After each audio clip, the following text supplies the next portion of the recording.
Hi everyone, I'm Tumsdagi, your biology educator on Rank Plus channel. Her board aspirant के मन में एक बार तो ये सवाल आता है कि क्या एनसीईआरटी इनफ है for our board exam preparation या हमें कुछ अलग करने की जरूरत है। अगर आपके मन में भी ये सवाल आ रहा है तो ये वीडियो बिल्कुल आपके लिए है और इसको एंड तक जरूर देखना।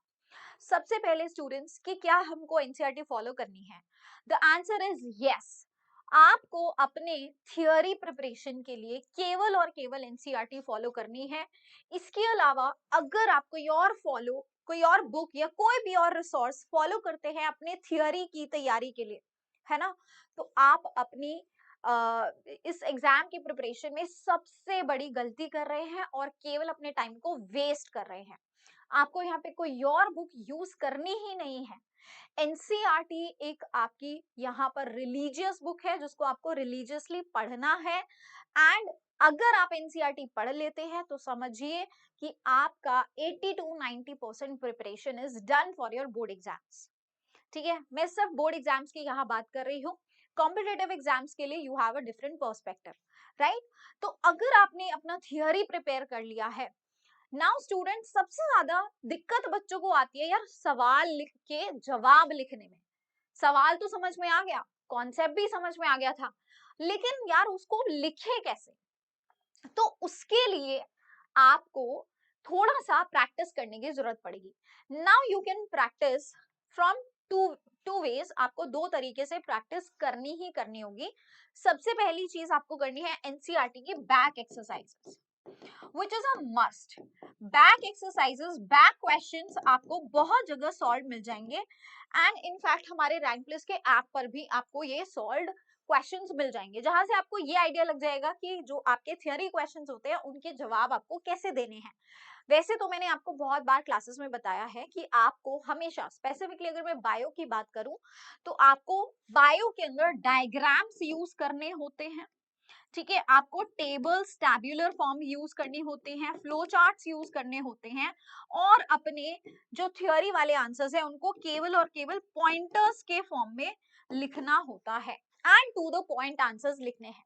ठीक है, आपको अननेसेसरी कहानियां लिखने की या पेजेस भरने की जरूरत नहीं है। ये बातें शायद मैं आपको बहुत बार क्लास में भी बताई है। ठीक है, नाउ इसके अलावा अब आप सोचेंगे कि क्या एनसीईआरटी की बैक एक्सरसाइज इनफ है?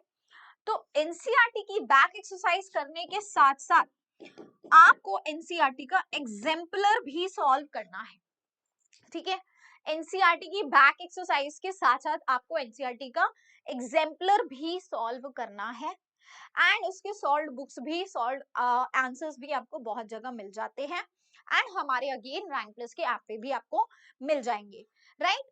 इसके अलावा एक आपका यहाँ पे जो गेम चेंजर होने वाला है, जो कि आपको एकदम एंड में डेफिनेटली करना चाहिए, अभी 2 महीना रह गया है, इस टाइम पे अगर आप ये कर लेते हैं ना, तो ये आपके, अगर आप 80 नंबर सोच के चल रहे हैं तो 100 हो जाएंगे, 70 सोच के चल रहे हैं तो 90 हो जाएंगे। सो यार 20 से 25 नंबर का इंक्रीमेंट आपका इन 2 महीने के अंदर अंदर हो जाएगा। वो क्या गेम चेंजर है बेटा? वो गेम चेंजर है सैंपल पेपर। क्या है? Sample paper. अभी देखो यार, एनसीईआरटी ने हमको सारा कंटेंट दे दिया, लेकिन एनसीईआरटी ने हमको सवाल नहीं बताए कि कैसे सवाल आएंगे। अब वो सवाल हमको सैंपल पेपर बताते हैं कि किस तरह के सवाल हमारे बोर्ड एग्जाम्स में पूछे जाते हैं। तो इसके लिए आप पीवाईक्यूज भी कर सकते हैं, लेकिन I will not suggest PYQs, क्योंकि पीवाईक्यूज आपके प्रीवियस ईयर क्वेश्चंस होते हैं जो कि रिपीट नहीं होते एंड वैसे भी आपका लास्ट 2-3 साल में जो पैटर्न चला है वो आपको इस बार सेम पैटर्न दिखेगा।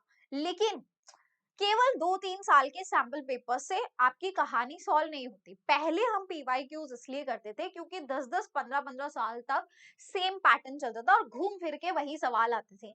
लेकिन अभी क्या ना, अभी सीबीएसई भी बहुत चालाक हो गया, रेपिटेटिव क्वेश्चंस आपको बहुत कम मिलते हैं। तो पीवाईक्यूज केवल आपको पेपर का पैटर्न समझने के लिए काम आएगा और उसमें भी आप बहुत पुराने पीवाईक्यूज नहीं जा सकते, क्योंकि अभी रिसेंटली आपके पैटर्न्स में बहुत चेंजेस आया, एमसीक्यू इंट्रोड्यूस हुआ जिसमें assertion, reasoning, statement based, case study questions आए हैं। तो अब मैं देखती हूँ बच्चे 10-10, 20-20 साल के अगर सैंपल पेपर आप लोग निकालते हैं तो वो आपको कहीं से भी काम नहीं आएंगे। ठीक है, तो बेस्ट तरीका है, instead of wasting your time on the PYQ, ज्यादा से ज्यादा पिछले 2 से 3 साल के पीवाईक्यूज आप देख सकते हैं, इससे आपको पैटर्न समझ में आ जाएगा। अब आपको केवल सैंपल पेपर पे फोकस करना है। Sample paper will give you the exact idea about the type of expected questions, and आप मानेंगे नहीं बेटा, कई बार डायरेक्ट इन सैंपल पेपर से क्वेश्चंस उठ के आ जाते हैं, ठीक है, क्योंकि यार ये क्वेश्चन बैंक है, कहीं ना कहीं ये क्वेश्चन बैंक हमारे सीबीएसई वालों तक भी पहुंचता है और उनसे इन किताब तक भी पहुंचता है, ठीक है, आप समझ रहे हैं ना, सब कुछ लिंक्ड है बाबा। So this sample paper will give you an idea. अरे भाई सेम नहीं आएगा तो मिलता जुलता तो आएगा, ठीक है, तो आप अगर इन 8 से 10 सैंपल पेपर को प्रैक्टिस कर लेते हैं for every subject, you are well prepared for your exam. NCERT is a must, but still I will say it is not sufficient for your question practice. ठीक है, तो NCERT के अलावा अब आपको केवल एक ही चीज पर हथौड़ा मारना है, that is your sample paper. कौन कौन से सैम्पल पेपर्स आप फॉलो कर सकते हैं? दुनिया भर के सैम्पल पेपर आते हैं, आप अरिहंत ले सकते हैं, आप ओसवाल ले सकते हैं, आप MTG ले सकते हैं, ठीक है, ऑलमोस्ट सब में सेम सेम ही क्वेश्चन मिलता है, कोई खास डिफरेंस नहीं है। Oswaal is very famous among students, तो आप इनमें से कोई भी सैम्पल पेपर ले सकते हैं, बट आपको क्वेश्चन प्रैक्टिस अब स्टार्ट कर देनी चाहिए, जिससे कि आपको आइडिया होगा कि अगर सवाल आएंगे तो आपको आंसर कैसा लिखना है, ठीक है। वहां पे कुछ मॉक सैम्पल पेपर्स भी होते हैं, जहां पर आपके क्वेश्चंस के आंसर्स भी दिए होते हैं, जिससे आपको आइडिया लगता है कि क्वेश्चंस के आंसर्स आपको करने कैसे हैं। बाकी आप हमारी क्लासेस को रैंक प्लस ऑफिशियल पे फॉलो कीजिए, मैं आपको डेली पीवाईक्यूज और इंपॉर्टेंट क्वेश्चंस यहाँ पर कराती हूँ। So follow rank plus for more such informative videos, and subscribe जरूर कर लेना चैनल को, क्योंकि यहाँ पर आपके सीबीएसई बोर्ड एग्जाम की तैयारी एकदम जम के हो रही है। So thank you so much, bye and take care.